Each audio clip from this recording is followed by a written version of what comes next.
အားလုံးပဲမင်္ဂလာပါခင်ဗျာရဲကောင် audio channel ကနေကြိုဆိုလိုက်ပါတယ်ဒီတစ်ခေါက်မှာတော့ဆရာကြီးဘူတာယာရဲဘော်၃ချက်ရေးသားတဲ့ဝတ္ထုတို့လေးနှစ်ပုဒ်ကိုဖတ်ပြပေးသွားမှာဖြစ်ပါတယ်ဝတ္ထုတို့လေးတွေရဲ့နာမည်တွေကတော့အဝေးပြစ်ကွင်းနဲ့ point 416မက်ကနေအရေးသုံးပါစတဲ့ဝတ္ထုတို့လေးတွေပဲဖြစ်ပါတယ်ဝတ္ထုတို့လေးတွေကိုဖတ်ပြခင်မှာကျွန်တော်ရဲ့ channel လေးကို like and subscribe လေးလုပ်ပြီးတော့မှအားပေးသွားကြဖို့တောင်းဆိုချင်ပါတယ်ခင်ဗျာဗုဒ္ဓရာရဲဘော်၃ကျိတ်အဝေးပြစ်ကွင်းနဲ့ point 416မက်ကနေတရရိပ်မျက်တောင်ခတ်နေသည့်နေရိပ်ကိုမကြာခဏကြည်အဖန်များလာသည့်ကြောင့်ကျွန်တော်၏မျက်လုံးများပင်ကျဉ်၍ဆက်၍လာကြ၏ထို့ကြောင့်နေကာမျက်မှန်ကိုတက်ကရေပြင်နဲ့မျက်နှာချင်းဆိုင်တဝိုက်မှစိန်ဆိုလန်းဆန်းသည့်ကနဆိုတောတောင်တန်းနှင့်ဓနိချံများစီသို့အာယုံလွဲပြောင်းသောမြေကွင်းကြည့်စရာအသည့်များဖြင့်ဖန်တီးလိုက်ရပေသည်ကျွန်တော်၏ကြိုးပမ်းမှုသည်အကောင်အထည်ဖြစ်ပေါ်ဖို့အတွက်မြို့တိုင်းဝေးနေုံများမကအင်မတန်ရေမောစရာပြဿနာကြီးတစ်ရပ်အဖြစ်နဲ့ကျွန်တော်အားအရေးဆိုနေစေတော့သည်ပင်လယ်ပြင်နဲ့ချောင်းကျဲကြီးအတွင်းမှဒလဟောစီးဆင်းနေသည့်ရေအဟုန်အတွင်းကငါးတွေကိုတာမန်ကျွန်တော်၏မျက်စိနဲ့မြင်နိုင်တွေးနိုင်ခဲ့လျင်ကျွန်တော်၏ကြိုးပမ်းချက်ကတစ်မျိုးတစ်ဖုံနီးကပ်လာပြီဟုဆိုရပေလိမ့်မည်အကြောင်းမှာကျွန်တော်မတွေးအောင်ချောင်းမြောင်းရှာဖွေနေသောအဓိကပြစ်ကွင်းကိုရေအောက်တွင်ငါးတွေတွေးမြင်ရသလိုတွေးမြင်ခွင့်ကြုံကြရန်မဝေးသောကြောင့်ဖြစ်ပေ၏ကျွန်တော်၏အဓိကပြစ်ကွင်းကရေထဲမှစုံကြီးဆန်းကြီးသွာလာကျက်စားနေကြသည့်ငါးတွေလိုကျွန်တော်၏ချောင်းမြောင်းကြံစီချက်ကိုပုတ်ကာတီကရှောင်ရင်းတချီမနှုတ်သားလူသားနဲ့ခြေလီချောင်းတော်ဝါတွေကိုဒုက္ခအကြီးအကျယ်ပေးနေသည့်အတော်သတင်းကြီးစားပြုလာသည့်ကညွတ်ကွေမိချောင်းပင်ဖြစ်ပေ၏တနေ့တစ်ခေါက်နှစ်ခေါက်ဆိုသလိုလူ10ယောက်စီးမော်တော်ကလေးနဲ့ဤပင်လယ်ပြင်နဲ့မိုင်30လောက်သာဝေးတော့သည့်ကညွတ်ချောင်းကျဲကြီးတစ်လျှောက်စုံကြီးစံကြီးနဲ့ကျွန်တော်အင်မတန်ပြစ်ခတ်တုတ်တင်လိုသည့်မိချောင်းကြီးကိုရှာဖွေခဲ့မိသည်နောက်ကြည့်သောဝါဒတာရေဝန်းထဲတွင်ဗီဒါနှင့်မိချောင်းကြီးနှင့်စင်တူရိုးမှဖြစ်စေသည့်ကနဆိုတုံး6ကြီးများမှအပမိချောင်းကြီးအရေးအခြေကိုပင်မတွေ့မမြင်မိခဲ့ကြမော်တော်ကလေးပေါ်တွင်ကျွန်တော်၏အင်ရှင်တစ်တော်ဝန်ထောက်ဦးစောလာသားလင်ဓာတ်စီကုန်ခြင်းအချိန်ကုန်လွန်စေခြင်းလူပင်ပန်းခြင်းစသည့်အနုလက္ခဏာတွေအမျက်အစွန်းအဖြစ်အပြေထွက်ခဲ့ပေ၏တစ်ဖက်ကန်းထိတ်နှင့်တစ်ဖက်ကိုင်း900ကျော်များကျယ်ဝန်းလျက်ကနဆိုတော်လမှုတော်ဓနိချံဒူးရင်ချံအုံချံများဖြင့်တိုက်မြိုက်ဆိုးပြေးနေသည့်ကညွတ်ချောင်းကြီးတစ်လျှောက်၌လူနေအိမ်ချီအတော်ကလေးထူထပ်ခဲ့ပေ၏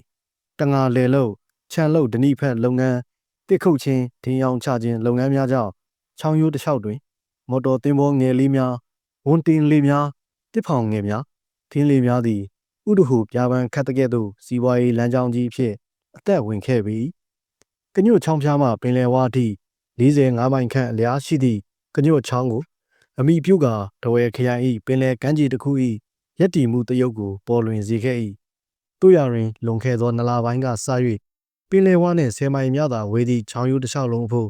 ထိုအကွေ့သည်အင်မတန်ကျယ်ဝန်းခဲ့သည်ကိုအစွဲပြု၍ကညွတ်ကွေကြီးအတွင်တောင်ခုံတစ်ခုပေါ်၌ထင်းလေတစည်းကအမတ်မတင်မိချောင်းကြီးတစ်ကောင်ကိုတွေ့ခဲ့ကြသည်ခါတိုင်းအခြားသောမိချောင်းများကိုကညွတ်ချောင်းရိုးတစ်လျှောက်တွင်တွေ့ခဲ့ရတော့လဲယခုအချိန်ကညွတ်ကွေကြီး၏တောင်ခုံတွင်တွေ့လိုက်ရသည့်မိချောင်းမှာနောက်အခါတွင်တနယ်လုံးတိမ့်တုံစေသည့်အန်ဒီရဲ့အကြီးဆုံးပေးနေသည့်လူသက်ကောင်ကြီးတစ်ကောင်ဖြစ်စေသည်အခြားတွေ့နေကြမိချောင်းများထက်ပုံမူထူးခြားထင်ရှားသောမိချောင်းပင်ဖြစ်နေပါတော့သည်ထင်းလေသည်တောင်ကုန်းအနီးမှဖြတ်၍ဆင်းခဲ့သည်တွင်အခြားမိချောင်းတွေလိုလေနှင့်လူတန်းကိုကြောက်၍ကတော်မျောပါနှင့်ရေစက်သို့ဆင်းပြေးလိရှိတော်လဲယခုတွေးလိုက်ရသည့်မိချောင်းမှမူခေါင်းလဲ၍ထင်းလေကြီးဘက်သို့အစင်သင့်ပါဇက်ကြီးကိုဖျဲရင်းထင်းလေရှိရာသို့ရုံးကန်ထိုးချကာထင်းလေကြီးကိုအမိကောင်းဖော်၍လိုက်တော့သည်လေပေါ်မှထင်းသမားများကတစုံတစ်ခုမာယွင်းသည့်အပြုတ်အမူကိုမတော်တဆပြုလုပ်ခဲ့သည့်အထင်ရှိကာတောင်ပန်တိုးရှိုးကြတော့လဲလေဘဲနောက်မှကပ်၍ပါဇက်ကြီးအဖြဲသားနှင့်အတင်းဖိကာလိုက်လာသည်မိချောင်းကြီးကြောင့်လေသမားတွေမျက်လုံးမျက်စံပြူကာလေကြီးပေါ်မှထင်းတုံးများကြောက်ခဲများဖြင့်ဝိုင်း၍ပေါက်ကာအပြင်းလော်ခတ်ကြပြီးအနီးဆုံးရွာစိတ်တစ်စိတ်သို့ခိုးဝင်ခဲ့ကြရပေသည်တို့ရတွင်မိချောင်းကြီးကလေကိုပတ်လဲကာခေါင်းကြီးတမမဖော်၍လဲချောင်းမြောင်းနေသည့်အတွက်တော်တော်နဲ့ပင်လေပေါ်မှထင်းသမားများကမ်းပေါ်သို့မကူးဝင်ကြချေရွာခံလူတွေရောလေသမားတွေပါလန်တွေမိန်းတွေနဲ့ပြစ်ထိုးကာလူအုံနဲ့ညာတန်ပေးပြီးတိုက်ခိုက်ချောင်းလန့်လွတ်မှပင်မိချောင်းကြီးသည်ချောင်းလေသို့လဲထွက်သွားခဲ့သည်ထိုအချိန်ခါမှစ၍ထိုကညို့ကွေး၌စတင်ကတွေ့ရသည့်မိချောင်းကြီးကိုကညို့ကွေးမိချောင်းကြီးဟု၍ကင်မွန်းတက်ခေါ်ခဲ့ကြပါသည် ပကြာခဏတွေ့မြင်ခဲ့ကြသည့်ခရီးသည်များ၏ပြောပြချက်အရကညွတ်ကွေမိချောင်းသည်အရှိ15,000ထက်မအောက်တန်းရှိပြီးပုံမူ၍ထူးခြားသည့်တရံမှာအခြားမိချောင်းတွေလိုဝါချင်းချင်းအယောင်မျိုးမရှိဘဲအနက်ရောင်ကပို၍များသည်ကိုတွေ့ရှိရခြင်းပင်ဖြစ်ပေသည်တဝဲခရိုင်သို့ခေတ္တအလဲပတ်ရောက်ခဲ့သောကျွန်တော်အားကျောင်းနေဘက်တငယ်ချင်းတစ်တောဝန်ထောက်ဦးစောလာကရောက်မဆိုင်တွင်ပင်တတိပညာမနေသာဆိုသည့်စကားပုံအတိုင်းတောင်းကျမ်းကြပြုနေသည့်ဤကညွတ်ကွေမိချောင်းကြီးကိုလူထု၏အသက်စည်းစိမ်ကိုကာကွယ်နိုင်ရေးအတွက်တုတ်တင်ပေးပါရန်မေတ္တာရက်ခံလိုက်ပါတော့သည်ကျွန်တော်အနေနဲ့တဝဲနယ်သို့အလဲပတ်ဆိုသလိုလာခဲ့ရရင်အကြောင်းမှာတဝဲနယ်တွင်အင်မတန်ပေါ်များလာသည့်ကျန့်သူတော်ကိုစေဝါအတွက်ကျွန်တော်၏ဆွေမျိုးတို့ကအတန်တန်ပူဇော်ခဲ့သည့်အတွက်ပြစ်တက်ရန်အစီအစဉ်နဲ့လာခဲ့ခြင်းလဲအချက်တစ်ချက်ပါဝင်ခဲ့သည်တဝဲနယ်သည်ကျောထော်နောက်ခံနယ်ဖို့တောင်ကမ်းကြီးသောနယ်ဖြစ်ုံများမကယူရီးယားမလေးပြည်နယ်များနှင့်မြေကျောတစ်ဆက်တည်းရှိခဲ့ခြင်းကြောင့်မြန်မာပြည်အနေနဲ့ရှားပါလာသည့်ကြံ့များပေါ်ရင်ဦးတန်ခေါ်လူဝင်နေကြီးများပြင်တောဆင်များကြားပြောင်စသည့်ကြီးငါကြီးတို့အတွေ့များရာနယ်ပယ်ဖြစ်ခဲ့သည့်အတွက်ကျွန်တော်သည်အခွင့်အခါအရာတိုင်းပြစ်ခတ်ရန်အလို့ငါ12ဘုနှလုံးကျူးတစ်လက် .30 Remington Magazine Rifle တစ်လက်နှင့်အမဲကြီးနဲ့တားကောင်ကြီးများအတွက် .416 Ruby Magazine Rifle ကြီးတစ်လက်ကိုယူဆောင်ခဲ့သည်မိချောင်းပြစ်ခတ်ရေးမှာကျွန်တော်အစီအစဉ်၌မူလကလုံးဝမပါရှိခဲ့ချေတဝဲနယ်သို့ရောက်ခဲ့ပြီးနောက်3ရက်မြောက်နေ့တွင်ကျွန်တော်တငယ်ချင်းဖြစ်သူတစ်တောင်းဝန်ထောက်ဦးစောလာကနေလက်ရာမှပြန်ရောက်တွင်ကျွန်တော်ကိုတွေးလင်တွေးခြင်းသူတောင်းကြားရောက်ရာဒေသတွင်စတင်တောင်းကျမ်းစာပြုလာသည့်ကညွတ်ကွေမိချောင်းကိုပြစ်ခတ်ရန်အတင်းပူဇော်၍အကျက်ကင်လိုက်ခြင်းပင်ဖြစ်ပေ၏တငါနှစ်ယောက်သည်လေငယ်ကိုတက်တုပ်လောကနောက်ပိုင်းသို့တစ်ချက်လဲကြည့်လော်ဟိငါတော့တိတ်ပြီးမတင်ငါဘူးဟူ၍အရေးတကြီးပြောကြားလိုက်ရင်တက်မကိုတအားပင်ခတ်ကာလော်လိုက်သည်ကြံတယောက်သည်များစွာမွေးတော်သည်မိမိတို့၏နေအိမ်များတည်ရှိရာအုံတော်စုရွာသို့ရောက်ရန်အတွက်အားခဲကတအားဖိ၍လော်၏ချွေးသည်များလင်ပင်ပြိုင်ပြိုင်ကျဆင်းလျက်ရှိနေကြ၏မိနစ်20ခန့်အကြာတွင်အုံတော်စုအခြေသို့လေငယ်ကလေးချီးကပ်ခဲနိုင်တော့၏လော်လိုက်ရတဲ့ဖြစ်ချင်းကွာလက်မောင်းတစ်ဖက်ပြုတ်ကြတော့မဲ့အတိုင်းပဲတကယ်ကြတော့ဘာကောင်းမှလိုက်မလာပါဘူးဘာတော့မင်းသွေးလက်နေတာဟာရေစရာဖြစ်နေပြီဟူ၍အေးရွှေဆိုသူတငါကနောက်ပိုင်းသို့လဲ၍အခြေအနေကိုကြည့်ကာဝေဖန်လိုက်သည်တွင်ဟေ့ဘာတော့အဲ့ဒီအကွေထဲမှာနောက်ပိုင်းကရေကင်းနဲ့ဘွားကလေးတွေးလိုက်လို့မိချောင်းကြီးရဲ့ခေါင်းပိုင်းကိုမြင်ချင်းမင်းကိုလမ်းတရီပေးပြီးလော်ခိုင်းရတာပဲဒီအကောင်ကြီးကြံရိတ်ခဲ့ပြီထင်ပါရဲ့ကွာဒီနေ့တော့ငါလည်းသိမ့်မရဘူးအလုံးလုံးတုံးဒီအကောင်ကြီးကိုကြောက်နေရတာကဒရုခပင်သက်ရှူကအမောဖြစ်ရင်ခါလောက်သာနဲ့သည့်ကမ်းခြေသို့လေပေါ်မှလမ်း၍အတက်လိုက်တွင်လေကလေးသည်တိမ်ကနေအထက်သို့ဆင်းသက်သွားကာမြောက်လူနီးနီးဖြစ်သွားပြီးကမ်းပေါ်သို့တက်ရန်ခြေပြင်လိုက်သည်အေးရွှေသည်အရှိန်လွန်ကာရေထဲသို့ရိုင်၍ကျသွားသည်ဝုံကနေရေကရဲ့ထတန်ကြီးနှင့်အတူမြောက်ကနေရှီလျားလျားနဲ့ကြောသရန်ကြီးကအေးရွှေ၏ကိုဖြတ်၍ရိုက်ခတ်ချလိုက်ပြီးနောက်အေးရွှေသည်ရေထဲသို့အရှိန်နဲ့ပြည့်ကျတွင်မိချောင်းကြီး၏ခေါင်းပိုင်းကသွားကနေပေါ်ထွက်ကာအေးရွှေ၏အထက်ပိုင်းကိုမိမိရရကြီးဟတ်ချပြီးနောက်ဖြတ်ကနေရေထဲသို့မြုပ်သွားတော့၏ဘာတောင်း၏ငဲတန်းပါသောအိုဟစ်တန်ကြီးကြောင့်တငါရွာသူရွာသားများဦးရားဖားရာပြေးဆင်းလာကြပြီးအေးရွှေကိုမိချောင်းကိုက်သွားပြီးဆိုသောအော်ဟင်းရင်တငါတိုက်ကရေပြင်တဝိုက်ကိုကြည့်ရှုကြတော့လဲပဂတိစီးစင်းသည့်ရေပြင်ကိုသာတွေ့မြင်ကြရတော့သည်မိချောင်းကအင်မတန်ပါနှက်၏အေးရွှေတို့တငါလေနောက်မှကပ်၍ရေထဲတွင်အမြုပ်ခံကလိုက်ပါချောင်းမြောင်းခဲ့ခြင်းဖြစ်၏လေအစင်းမြင်းတက်ဟူသောစကားအတိုင်းအေးရွှေတို့နှစ်ယောက်ကမ်းခြေကက်ကလေပေါ်မှအစင်းလိုက်တွင်အခွင့်အကောင်းကိုတကြိုးတည်းစောင့်နေသည့်မိချောင်းကြီးကလေကိုကြောနဲ့မကလှုပ်ခတ်လိုက်ပြီးအေးရွှေမဟန်နိုင်တော့ပဲရေထဲအကျလိုက်တွင်မိမိသားကောင်ကိုရုန်းကန်လှုပ်ရှားခြင်းမပြုလုပ်နိုင်စေရန်အတွက်အမီးနဲ့တအားပင်၍ရိုက်ချလိုက်ခြင်းပင်ဖြစ်၏အေးရွှေရေထဲသို့အကျလိုက်တွင်သူ၏သားကောင်ကိုပိုင်ပိုင်နိုင်ကြီးခြိသွားခြင်းပင်ဖြစ်သည်ဤအချိန်ကပထမအချိန်အနေနဲ့မိချောင်းကြီးကမနုဿလူသားတဦးကိုမိမိရရဖမ်းယူစားတော့လိုက်သောပွဲတဦးပင်ဖြစ်ပေသည်မော်တော်ကလေးသည်ရေစုံအတိုင်းစက်ကိုတက်ကကညွတ်ချောင်းရိုးတစ်လျှောက်တွင်အသာမျော၍ဆင်းနေပေသည်မော်တော်ပေါ်တွင်မောင်းနှင်သူတဦးနှင့်စပယ်ယာတဦးဦးစောလာကျွန်တော်နှင့်ရဲဝန်ထောက်ဦးသိန်းမြင့်တို့သည်စကားမပြောနိုင်ကြဘဲရေပြင်တဝိုက်ကိုလဲပတ်ကပြစ်ကွင်းကိုရှာဖွေနေမိသည်ကျွန်တော်သည်မန်ပြောင်းတက်လက်နှင့်ခလန်လန်တောင်ဆန်းနှင့်ကမ်းခြေများစီသို့စီစီဆက်ဆက်လိုက်၍ကြည့်ရှုရှာဖွေလိုက်သည်တွေ့များတွေ့လိုက်ရင်တော့တငယ်ချင်းရေနှလုံးပြူပဲရောညာရောနှစ်ဖက်စလုံးပြိုင်ဆွဲဖြုတ်လိုက်မယ်ကွာ6လုံးကြည်ရွေးကြီးပဲတငယ်ချင်းဦးစောလာသည်ကျွန်တော်၏ပြောင်းရှည်32လက်မှရှိသည့်မောင်ဖုံနှလုံးပြူကိုကင်ကမိချောင်းကြီးအားအခဲမကြေသည့်လေတံနှင့်ကျင်းဝါလိုက်သည်ဒိုက်တရားတွင်းမှဆိုရင်ရော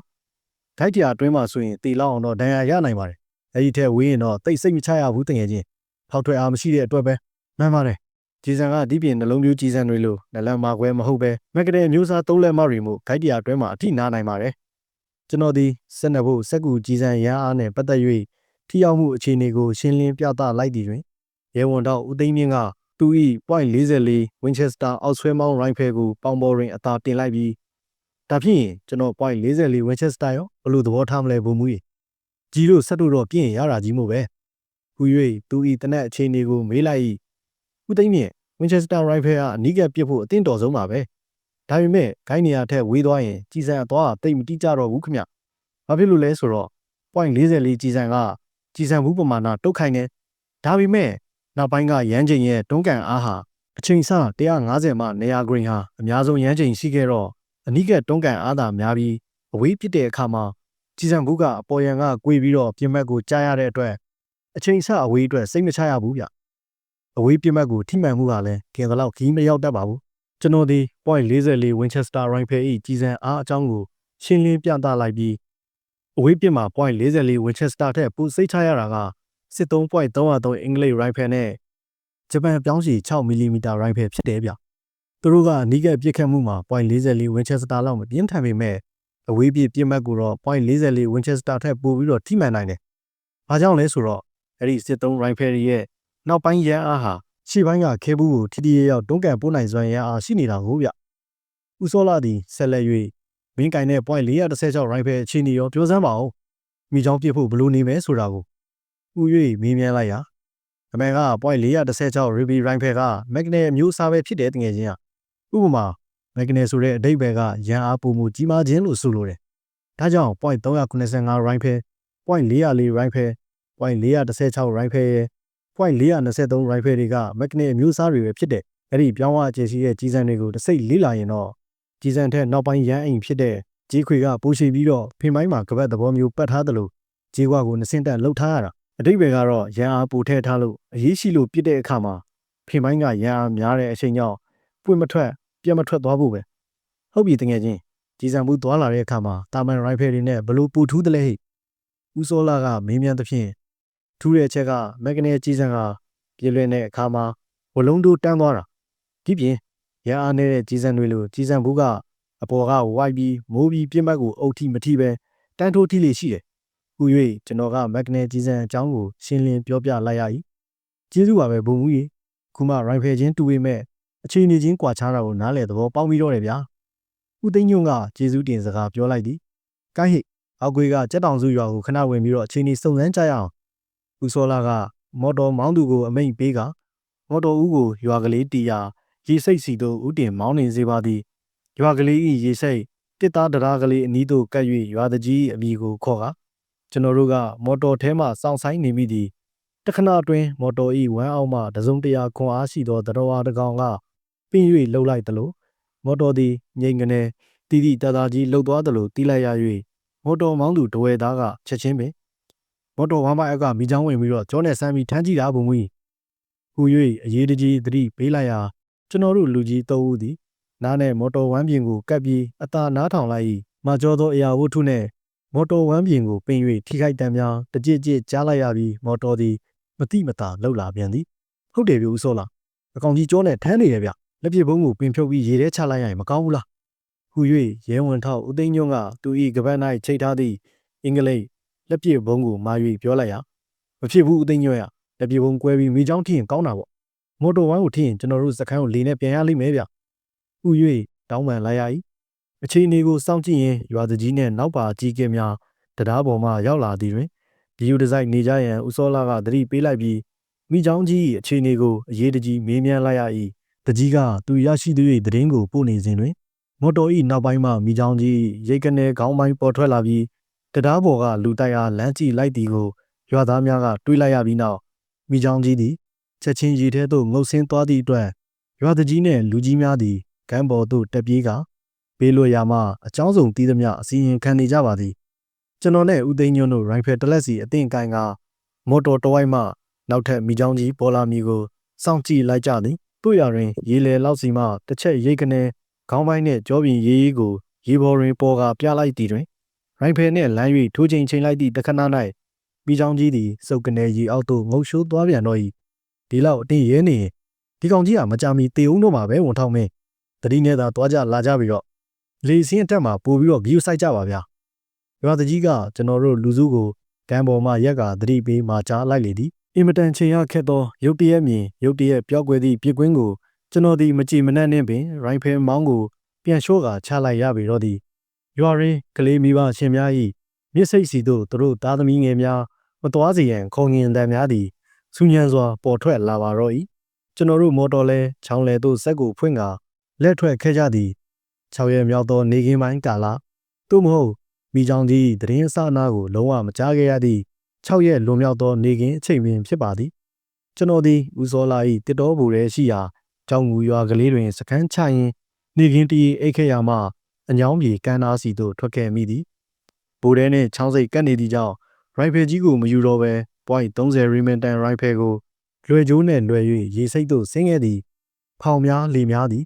သစင်းစီချောင်းစိတ်၌စိုက်ကပ်၍ထင်းများဝါးများအတွက်တော်ကောင်တူ၏တဲကလေးစီသို့လေသမားတွေကဝင်ရောက်ကအခွန်ပေးဆောင်နေသည်ကိုတွေ့နေရပေ၏ဦးစောလာနှင့်ဦးသိန်းညွန့်တို့နှစ်ယောက်သည်မင်းညကပိုကာတောင်းရင်ညံ့နေခဲ့သည့်အရှိန်နှင့်နေခင်းတွင်ဖြီး၍အိပ်ပျော်နေကြပေပြီကြောင်ငူရေစိတ်သည်ချောင်းမကြီးနှင့်တိုက်ရိုက်မဆက်သွဲပဲခိုက်60ခန့်ကျဲဝန်းသောချောင်းကလေးတစ်ချောင်းကခြားနားလျက်ရှိပေသည်စိတ်ကန်းတွင်သားသည်အမေများနှင့်ယောက်ျား3-4ဦးသည်အဝတ်အများကိုရှော့ဖွတ်လျက်ရှိနေကြသည်ကိုအမတ်တမဲ့တွေးမိသည်လေကတဟူဟူတိုက်ခတ်ခဲ့သည့်အတွက်ကျွန်တော်သည်ရိုင်ဖယ်ကိုပခုံးတွင်လွှဲကာကညွတ်ချောင်းကြီးနောက်မှညူမောင်နေသည့်တောင်တန်းကြီးများသို့ကြည့်ကာပြင်းမနာနယ်မြေကိုလွမ်းသလိုလိုတတိယသလိုလိုရှိလာတော့၏အဝတ်ဖွင့်နေကြသောအမျိုးသမီးမျိုးသားများသည်ရေမောကစကားပြောရင်းရေစက်တွင်စီစဉ်ထားသည့်ခက်ဆောင်ဆောင်ပြင်ပြားကြီးများပေါ်၌သူတို့၏အဝတ်တွေကိုတပုံပုံရိုက်ကာရှော့ဖွတ်နေသည့်ယောက်ျားတဦးသည်စောင်းတစ်ထဲကိုအားရပါရလက်တစ်ဖက်နှင့်ကင်ကာပြင်ပြားကြီးပေါ်သို့ပင်း၍မြောက်၍အားနှင့်ချီ၍ရိုက်ခတ်လိုက်သည်တွင်စောင်းကြီးသည်ရုတ်တရက်အဝတ်ဖွတ်သမား၏လက်နှစ်ဖက်မှဆက်ပြားများ၏အရှိန်ကြောင့်ချော်ရမှလွင့်ထွက်သွားပြီးကန်းနှင့်ဝါးတရိုက်ခန့်အကွာချောင်းရည်ထဲသို့ဖုတ်ကနေကျသွားတော့၏ဟာအရေးထဲမှာကွာအဝတ်ဖွတ်သည့်ယောက်ျားသည်ရေမောကပြောလိုက်ပြီးပစိုးကိုကြောင်ကြိုက်ကစောင်းကြီးကြရာသို့တန်း၍ကူးခတ်လိုက်သည်ဘေးမှအမျိုးသမီးတွေကလည်းဝိုင်းအောင်ကရေမောရင်းနောက်ပြောင်လိုက်ကြပြန်သည်စောင်းကိုလက်တစ်ဖက်ကဆွဲယူပြီးကမ်းဘက်သို့ပြန်လဲတွင်သူ၏ဘက်ဖက်ဘေးရေထဲမှရုတ်တရက်ဝေါကနေအတန်ကြီးဖြင့်မဲမဲတရံကြီးကပေါ်လာတော့၏ဤတွင်တတိကောင်းပုံရသည့်ထိုးသူသည်သူ့စီသို့ပါဇက်ကြီးဖြဲကတန်းထိုး၍ဟဲလိုက်သည့်မိချောင်းကြီးပါဇက်အတွင်းသို့စောင်းကြီးကိုပြပေါက်ထဲလိုက်ပြီးလေးမြန်စွာဖြင့်ကန်းစီသို့လက်ပြကူးလိုက်တော့၏စက္ကန့်ပိုင်းလေးအတွင်းမှာပင်ရေမောတံများအစားယခုအခါ၌အလန့်တကြားအော်ဟစ်တံများကြောင့်ကျွန်တော်သည် .30 ရီမင်တန်ရိုင်ဖယ်ကိုပခုံးမှဖြုတ်ကာမောင်းတစ်ချက်ထိုး၍တင်လိုက်ပြီးကန်းချီသို့ပြေးတက်ခဲ့သည်ပါဇက်အတွင်းမှအဆွဲဖွေးဖွေးတွေနှင့်ညှိတွယ်နေသည့်စောင်းကြီးကိုခါရမ်းရင်းလွတ်ထွက်သွားသူမနုဿသားကောင်နောက်မှတက်ချက်မကွာဖီး၍လိုက်လာသည့်မိချောင်းကြီးကိုကန်ထိန်မှနေ၍15ခိုက်ကွာဝေးမှလူနှင့်မိချောင်းပြစ်ကွင်းလွတ်အောင်မနေရွေးကာရှေးမှလူကိုမိလူမိခင်ကတ်နေသည့်မိချောင်းကြီးလဲမျိုးနှင့်ခေါင်းထိပ်ပိုင်းကို3ချက်တီးသည့်ဆင့်ကပြစ်ခတ်လိုက်သည့်စိတ်ကန်းတစ်ခုလုံးရိုင်ဖယ်တန်းတွေဟိမ့်ထက်သွားတော့သည်မိချောင်းကြီးကတမဟုတ်ချင်းပင်ရေထဲသို့ငုံသွားပြီးအဝတ်ဖို့သူလဲကြောက်လန့်တကြားနှင့်ကမ်းပေါ်သို့တက်ပြေးလာပြီးနောက်ကျွန်တော်အနီးတွင်အမောဆုကထိုးလဲသွားပါတော့၏မန်းနေဘူးကြာနာနာကြီးမန်းနေဗျစိတ်ကန်းဆောင်တောကောင်းနှင့်ထင်းသမားများကတစုတဝေးကြီးအော်ဟစ်ကပြောလိုက်ကြသည့်နောက်တွင်အိယာမှနိုးလာကြသည့်ဦးစောလာနှင့်ဦးသိန်းညွန့်တို့သည်ကြံတနတ်တွေကိုဆွဲကာဥရားဖားရနှင့်ရေစိတ်သို့ပြေးဆင်းလာကြသည်မကြမီချောင်းကလေးရေပြင်းပေါ်ဝဲနေရဲနေသောအကွက်ကြီးများသည်အစီအီတက်၍လာချေတွေ့လားတွေးခဲ့တယ်ဦးစောလာကဝမ်းမြောက်ဝမ်းသာအော်ဟစ်ကတကယ်ချင်းဘယ်နှချက်ပြစ်ထက်လိုက်တလဲဟိကောင်းပါလိကွာဘာခွေတိတ်ကန်ကောင်းတယ်ခုလောက်ဆိုရင်မင်းကမိချောင်းကြီးပါဇက်ထဲမှာကိစ္စတောင်းနေလောက်ပြီဟိဟူ၍ပြောလိုက်သည်3ချက်တိတိပြစ်ထက်လိုက်တာပဲစောလာကြီးဒီဇန်အမာရီကြီးပဲရှေးကပြေးပြီးကူးလာတဲ့လူကိုမမှန်အောင်မနှဲချောင်ပြရလို့ချက်တော့မကောင်းဘူးကွာကျွန်တော်ကအဖြေပေးလိုက်ရာဦးစောလာသည်ချက်ချင်းတစုံတရာတတိယဟန်ဖြင့်ဟေးဘိုးဖြူလုံဆိုင်ဟိခုလိုက်ကြရမယ်ဒီကောင်ကြီးရေထဲမှာကြာငုတ်မနေနိုင်ပါဘူးကွာဒီတစ်ခါမှတော့တေပြီပေါ့ကွာရော့ဟိမင်းရိုင်ဖဲကြီးဒါကြီးနဲ့ဒီတစ်ခါအပိုင်ပြစ်ပြီးတော့ပြောဆိုနဲ့ပင် .416 ရေဘီရိုင်ဖဲကိုကျွန်တော်စီတို့အတင်းပေးလိုက်ပြီးစိတ်ကန်းတွင်စိုက်ကပ်ထားသည့်မော်တော်ကလေးစီတို့အပြေးလွှာဆင်းခဲ့ကြသည်ပြေးရင်းပင်တငယ်ကြီး မိချောင်းကြီးရေထဲမှာဘယ်နည်းနဲ့မှမငုံနိုင်ဘူးကွာငါတီတီချာချာပြောလိုက်မယ်မင်းပြစ်ထဲတဲ့တနက်ဒဏ်ရာပေါက်တွေကထွက်တဲ့သွေးနှမ်းတွေကိုအကြောင်းပြုပြီးတော့မိချောင်းကြီးနောက်ကိုငပူတင်းတွေနဲ့ပဇွန်စိတ်တွေကလိုက်ပြီးအနာပေါက်ကိုဝိုင်းကြိုက်ကြတွဲကြတွတ်ကြလိမ့်မယ်အဲ့ဒီအခါမှာမိချောင်းကရေထဲကဒုက္ခပေးတဲ့ဘေးကိုလွတ်ဖို့အတွက်တောင်မြေပေါ်ကိုတက်ပြီးကူးရလိမ့်မယ်ကွာအဲ့ဒီအခါမင်းကမလွတ်တမ်းပြစ်ပြီးတော့ကျွန်တော်တို့မော်တော်ထဲသို့နေရာယူကာထိုင်မိသည့်နောက်တွင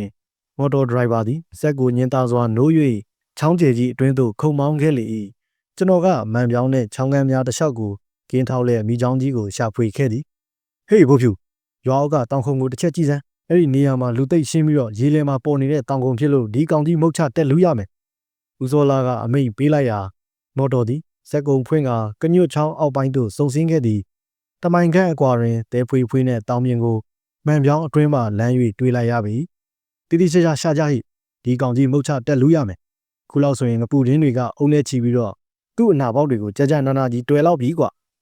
ဥ၍ဦးစောလာကပြောကြားလိုက်ပြန်သည်မကြမီမှန်ပြောင်းအတွင်း၌တောင်ခုံ၏အခြေအနေကိုထင်းလင်းစွာတွေ့မြင်ရပြီးကြည်ရင်ပင်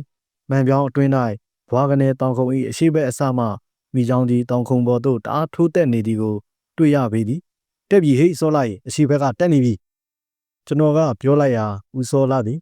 မော်တော်ဇက်ကိုအရှိန်လျှော့ကမောင်းသည့်ဆိုယုံကလေးဆက်ဖွင့်ကတောင်ပြင်၏အရှိဘက်ဆောင်အတိုင်းကဲ့၍မော်တော်ဦးလဲကမောင်းစေသည်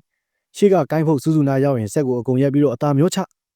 ဦးစောလာကမိတ်ပေးလိုက်ပြန်သည်မိချောင်းကြီးသည်တောင်ပြင်ပေါ်တွင်လူလိုက်လိမ့်လိုက်နှင့်ခြေကားရလက်ကားရဖြစ်နေုံမကဘဲသူ၏အဆွဲနှင့်ညီနေသည့်စောင်ကြီးကသူ၏ခေါင်းပိုင်းကိုတချီတချီဖုံးလွှမ်းနေပါတော့သည်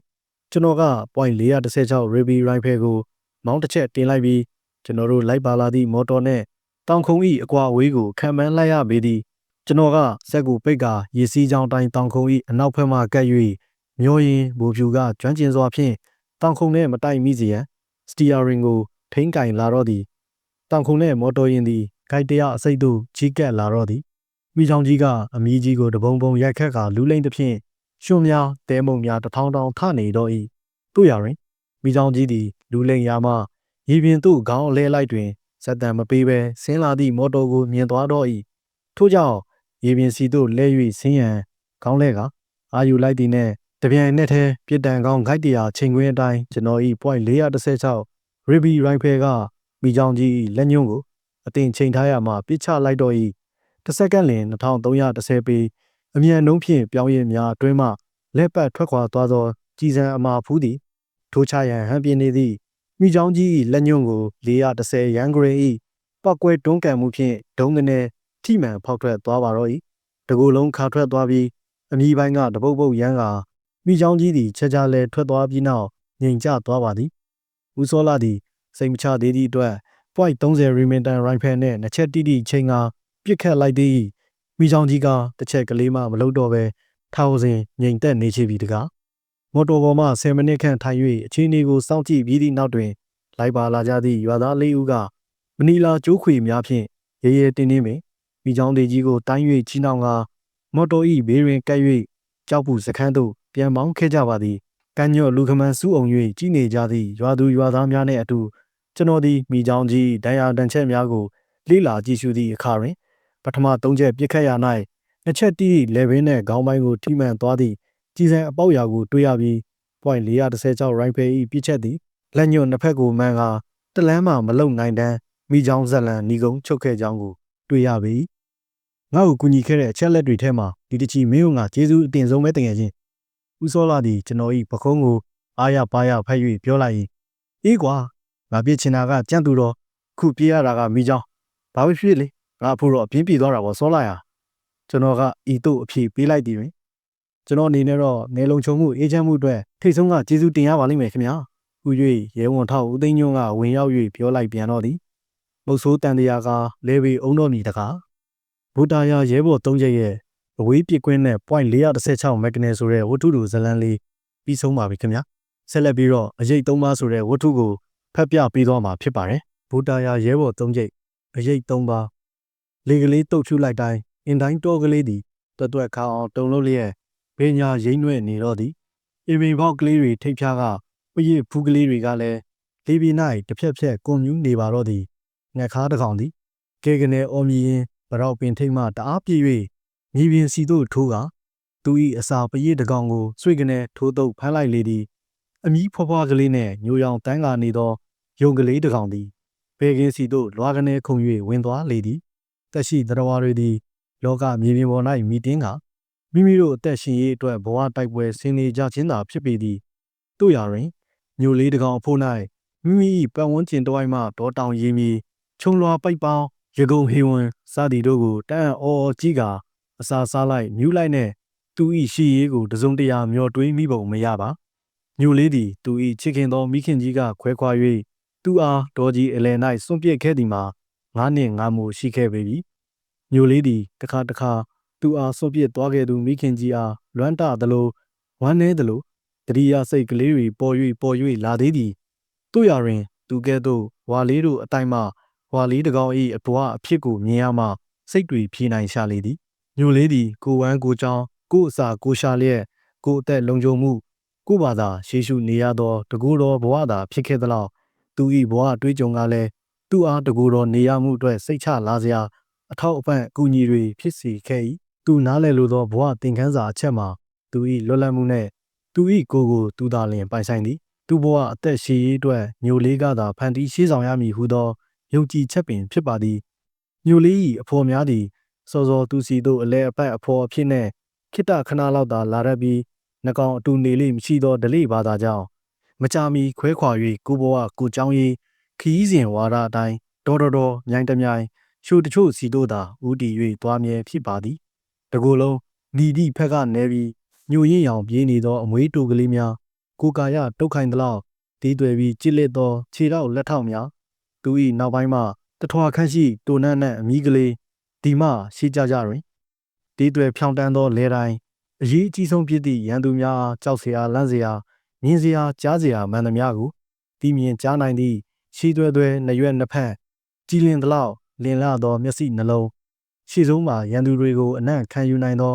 ကရိယာနှင့်အစားအစာအတွက်ကောင်းရာကောင်းလို့ရွေးချယ်နိုင်သည့်နာနုနှင့်တကွမြို့လေးများစွာနှစ်သက်သောရေကိုခက်ဝေးကပင်အနံ့ကလေးခံလိုက်ုံနှင့်ဘယ်နေရာဘယ်ဌာန၌ရေရှိလေရဲ့ဟုသိတာစေတတ်သည့်နှာခေါင်းပူကလေးဒီအောင်မှတမြုံဝါနိုင်စားနိုင်သောပါဇက်နှင့်ပါဇက်လှုပ်လိုက်တိုင်းတကြောင်မြည်၍အတန်ထွက်စေသည့်အောက်ဖက်သို့ခက်ကွေးဝိုက်ချသည့်ဖြူရွချွန်မြအဆွဲကလေးနှစ်ချောင်းဒီစိတ်ပိုင်းအင်္ဂါရက်တွေနှင့်ပြည့်စုံသောညိုလေးအဖို့ကြည်လားမြောက်အရွယ်ရောက်နေသောကြည်ပေါက်ကြီးတစ်ကောင်သာဖြစ်စီပါတော့သည်သူ၏ရှေးလက်တိုင်မှမာ၍ခြုံနေသောခွာကလေးနှင့်မြောက်ကညိုလေးသည်သူ၏ရှေးမှတောင်ဖို့ကလေးကိုပေါက်ကဆွာကာဖြင့်မြူးလျက်ကစားစိတ်ကလေးတွေဝင်လာပါသည်ခလန်လန်စီရှိရှိုဆက်မှခွေးဟောင်တန်းနှင့်ခက်စီစဉ်တူသည့်အတန်းသည်ရုတ်တရက်ထွက်ပေါ်လာသည်တွင်မြို့လေးသည်တောင်ဖို့ကလေးကိုသူ၏ခွာကလေးဖြင့်ပေါက်ဆွနေရာကတုံငနေနေအောင်ရက်လိုက်ပြီးအနီးတစ်ဝိုက်နှင့်ပတ်ဝန်းကျင်ကိုရှာဖွေကြည့်ရှုလိုက်သည်အတန်ကြာအောင်ကြည့်ပြီးရန်သူအရေးချေတစုံတရာမတွေ့ရမှမြို့လေးသည်တောင်ဖို့အနီးကဖျော်ပင်စီကိုသူ၏ခေါင်းမှရှစ်လက်မခန့်ရှိနေသောဂျိုကလေးဖြင့်ပုတ်ကာတက်ကဝေရန်ရင်ကစားပြန်ပါသည်ဆွေစဉ်မျိုးဆက်ဖြစ်တော်လဲအယောင်အစင်းခွဲခြား၍ထားခြင်းကြောင့်ခက်ညူအယောင်ပြေးသည့်မျိုးကိုညိုလေးအဆက်အနွယ်ခက်ဝါခက်ပူကိုလုံးတေးသေးနှင့်အမျိုးအနွယ်ကိုဝါလေးအနွယ်ဟူ၍ခေါ်ဝေါ်မှတ်သားခဲ့ကြသည်ကြီးညိုသည်အလုံးအဖန့်ကြီးသည်အလေးချိန်ကိုပိတ်တာမှ12ပိတ်တာခန့်အထိရှိသည်ဝါလေးခေါ်ကြီးဝါကလေးများသည်6ပိတ်တာမှ9ပိတ်တာအလွန်ဆုံးသာရှိအယောင်အစင်းခွဲခြား၍ကြီးညိုကြီးဝါသို့မဟုတ်ကြီးကလားဟူ၍လူတွေကခေါ်ဝေါ်နာမည်ပေးထားကြသည်ခွေးဟောင်သောအတန်သည်တခွန်းစီအော်မြည်နေရာကတဖြည်းဖြည်းနှင့်ဝေး၍သွားကြ၏မြို့လေးသည်စိတ်ချလက်ချပင်ဖြူရောင်နေပူစာကလေး၏အရသာကိုခန်းစားရင်းတောင်ဖို့ကလေးပေါ်၌ခုံလိုက်ပေါက်လိုက်နှင့်မြူးနေပြန်ပါသည်ညိုလေးကောင်းစွာနားလည်လိုက်သည့်အချက်မှာသူ၏အဖော်ညိုလေးတကောင်ပဲဖြစ်ဖြစ်ဝါလေးတကောင်ပဲဖြစ်ဖြစ်တစုံတရာကိစ္စကြောင့်လက်ပြန့်ကဝေါင်ကနေဟောက်သွားခြင်းဖြစ်သည်ပထမဟောင်စားအခါသည်ဆွေရင်းမျိုးချာတွေအားလုံးသတိထားရန်အချိန်အခါဖြစ်သည်ညိုလေးတို့၏ရန်သူခြေနှချောင်းနှင့်တရဝါ၎င်းတရဝါနောက်မှအမီးတရန်ပါဇက်ကတဟင်းအော်မြီမှန်သွင်းကပါလာသောခြေလေးချောင်းတရဝါနှင့်ညိုလေးတို့များစွာကြောက်သောစိုးတန်းသည့်တရဝါများ၏အနက်အရိပ်ကိုမြင်ပါကညိုလေးတို့အားလုံးကကြောက်လန့်တကြားဝေါင်ကနေဟောက်ကြသည် အမှန်အားဖြင့်ကြီးတွေအော်မြည်ချင်းသာဖြစ်တော်လဲခွေးဟောင်တန်နှင့်တူ၍လူတွေကကြီးဟောက်သည်ဟုခေါ်ဆိုကြသည်ယခုမှမူညိုလေးဖို့စိတ်ချနိုင်မည်ဖြစ်၍လီတဟူဟူတိုက်ခတ်နေသောအင်တိုင်းပင်ကလေးတွေကြားကတောင်ဖို့အနီး၌ညူးကခုန်ကနေခြင်းသာဖြစ်သည်သူသည်ကစားရင်ပြင်းဤလာပြန်၏ဝမ်းထဲကလည်းစာလောင်စပြုလာပါပြီထို့ကြောင့်သူသည်ပထမဦးစွာရေကိုတောက်ရန်အတွက်သူ၏စကြက်အင်တိုင်းတော်၏မြောက်ဖက်တခေါ်တာတာလောက်ဝေးသည့်နေရာရှိချောင်းယူကလေးစီသို့တလန်းချင်းထွက်ခဲ့သည်မိုးကားမမျော်လင့်ပဲနေပူရမှတပွဲပွဲရွာချလိုက်သည်ဤတွင်ညိုလေးသည်သူ၏မိခင်ကြီးမှာကြားခဲ့သောဆုံးမချက်ကိုပြေး၍တတိယကခြေလမ်းမြည်ခြေလမ်းတွေတန်သွားရှာသည်မိုးရီလေတွေကျလာရင်ငါသားခီးတိတ်မသွားနဲ့တစ်ကိုင်းတစ်ပင်တွေမတော်တဆကိုယ့်အပေါ်ပြုတ်ကျတတ်တယ်ပြီးတော့ရန်သူတွေရန်ဆွဲတွေရဲ့အကြံဟာဒီလိုမိုးရွာနေတဲ့အခါမှာငါသားခြေရာတွေလိုက်ခံယူတတ်တယ်အဆိုးရွားဆုံးကမိုးတန်လေတန်တွေနဲ့ရောနှောပြီးရန်သူတွေရဲ့ခြေတံတွေဟာလှုပ်ရှားမှုတွေစွတ်ပြီးငါသားကိုလှုပ်ကြံတက်ဖြတ်နိုင်တယ်ဒါကြောင့်မိုးတွေရွာပြီးဆိုရင်ငါသားညိုလေးကစိတ်ချရဆုံးနီးရချုံကလေးထဲမှာအသာဝင်ပြီးပုံနေပြီးတော့မိုးတိမ်မှကိုလိုရာဆက်သွားတော့မိုးရိပ်မိုးကဲတီးရမယ်မနေ့တနေ့ကပင်သူ့အမေကမာခဲ့သလို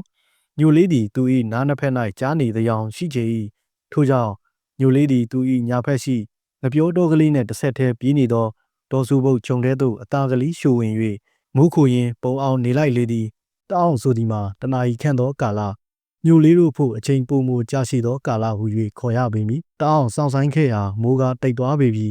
ထို့ကြောင့်ညိုလေးသည်စိတ်ချလက်ချနှင့်ဒေါ်စုပုတ်ခြုံထဲမှခေါင်းကလေးပြူ၍ထွက်ကဟိုဟိုဒီဒီကြည့်လိုက်သည်ရန်သူအန်တရဲ့တစုံတရာမတွေးမှညိုလေးကစုတ်ကနေခြုံထဲကခုံ၍ထွက်လိုက်သည်သူသည်စမ်းချောင်းကလေးစီသို့ခတ်တုတ်တုတ်အရောက်နေခဲ့တော့၏တသွင်းသွင်းစီးနေသောစမ်းချောင်းကလေးထဲမှရေနှောက်နှောက်တွေကိုအားရပါရငုံငါတောက်ရင်အနီးတစ်ဝိုက်သို့တစ်ချက်လဲကရန်သူရှာလိုက်ရလေ၏ရန်သူဟူသည်ကပေါ်ခြင်းရာကပေါ်လာတတ်သည်ကိုညိုလေးကောင်းစွာနားလည်ထားမိသည်တခါကလည်းညိုလေးသည်ဒီနေရာ၌ရေတောက်နေစဉ်ခြေနှချောင်းနှင့်အရက်ရှိရှိသရဝါတယောက်ကိုတွေ့ခဲ့ဘူး၏ထိုသရဝါသည်ညိုလေးကိုမြင်သည့်တခဏတွင်သူ၏ပခုံးပေါ်၌ထမ်းယူလာသောရှေမျောမျောပစ္စည်းတစ်ခုကိုရှေ့သို့ဆန်ထုတ်ကာချိန်လိုက်သည်ညိုလေးကထိုသရဝါကိုမြင်ကလေးကကြောက်ရွံ့နေပြီဖြစ်၍တအားခုန်ပေါက်ကအော်ရင်လှဲ၍ပြေးခဲ့သည်ဒိုင်းဟူသောနှလုံးတုံစရာအတန်တစ်ခုညိုလေး၏အမြည်ပိုင်းနှင့်များစွာမကွာဘဲကြာရောက်ပေါက်ကွဲခဲ့သည်ညိုလေးအဖို့ကြောက်အားလက်အားနှင့်တေးပြီးရှင်ပြီးထွက်ပြေးခဲ့ရသည်ဒီအဖြစ်ဒီအတွေ့ဒီသင်ခန်းစာကိုညိုလေးဘယ်သောအခါမှမမေ့ပြောက်နိုင်ပါညိုလေးသည်ဆာလောင်သောဝမ်းပိုက်ကိုရေအားပေးရေစိမ်ဖြန်းခဲ့တော်လေ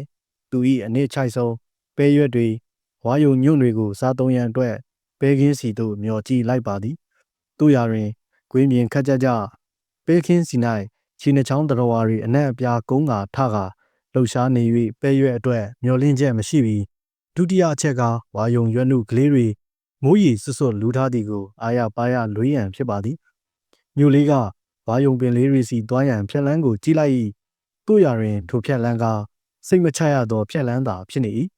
ဂွေနေသောဝါယုံပင်တွေတုံးငပြောပင်တွေပါရောနှောပေါက်နေသည်အပေါ်ကတစ်ပင်ကြီးတွေအုပ်ဆိုင်မိုင်းကနေ၍အောက်၌မုံမဲမဲရှိနေလေသည်ဤနေရာမျိုး၌ညိုလေးမိခင်ကငါသားလောင်ရိပ်ခိုးတဲ့အကြောင်းကြားတဲ့နေရာတွေသတိထားဒီလိုနေရာတွေမှာငါတို့ရဲ့ရန်သူအကြီးစားငါတို့သွေးသားတွေနဲ့အသက်ဆက်နေတဲ့ကြားတွေစစ်တစ်တွေခိုအောင်နေတတ်တယ်ဒီရန်သူတွေကငါတို့ထက်ပါနှက်တယ်အချောင်းအမြောင်ကောင်းတယ်ဒါကြောင့်အရေးတကြီးမလို့နဲ့ငါသားအသွားလာဆင်ခြင်းတော်ရိပ်တောင်ရိပ်ကိုအစဉ်သဖြင့်နားလည်ငါသားညိုလေးကတွေးရင်စဉ်းစားရင်သူ၏မိခင်မှာကြားချက်ကိုပြေး၍တတိရလာပြန်၏ထို့ကြောင့်ဦးကောင်းမော်ပြီးတော့ဝါတုံတော်ထဲကဖြတ်၍တက်မြင့်ခီးစဉ်ကိုညိုလေးကချက်ချင်းဖြတ်သိမ်းလိုက်ရသည်သူသည်ခြာကနေလဲကချောင်းကမ်းပါမှဖဲ့၍ချောင်းရိုးအတိုင်းဆန်လျက်တက်ခဲ့လေသည်ဝါတုံတော်သို့အရောက်သွားရန်ကွေးကွေးကောက်ကောက်အတော်ကလေးသွားရပေမည်ချောင်းကမ်းပါအတိုင်းဆက်သွားရ၌လေကလေးကတဖြူဖြူစော်သွေးလာပါသည်ဤတွင်တန်ရှင်းသောလေကလေးကိုရှူရင်းရှိုက်ရင်းသူ၏ရင်တွေသည်တတိတ်တိတ်တုံလို့လာတော့သည်လေထဲကအနံ့တနံ့ကမျိုးလေးအားအကြီးအကျယ်တုံလို့စေတော့၏ရှီတူတူတို့သွားနေရမှဘယ်ဖက်ချောင်းကမ်းပါဝါတုံတော်ထဲကတထောင်ထောင်ထွက်လာသောအနံ့ဆိုးကြောင့်ရက်လိုက်သွားလိုက်နဲ့ပုံမူမတင်ကဖြစ်လာတော့သည်လေထဲမှအနံ့ဆိုးမျိုးနှင့်ပတ်သက်၍ညိုလေးမိခင်ကညိုလေးအားဤသို့မာချခဲ့သည်ငါတို့အသွေးသားတွေစားတောက်တဲ့ငါတို့တော်တွင်ရန်သူအကြီးစားဖြစ်တဲ့ကြားတွေကျစ်တစ်တွေရဲ့အနံ့ဟာအလွန်အမင်းဆိုးရွားတယ်ငါသာသိပါလိမ့်မယ် ကောင်းကောင်းကြီးခွဲခြားသိတာနိုင်ပါတယ်ညီဆိုးဆိုးကြီးအနံ့ကအလွန်ဆိုးတယ်ဒါကြောင့်ငါသာလီရိတ်လေကဲသိရမယ်ပါနိုင်ရမယ်ညိုလေးကငုံ၍ရက်နေရမှတတိရလာပြီး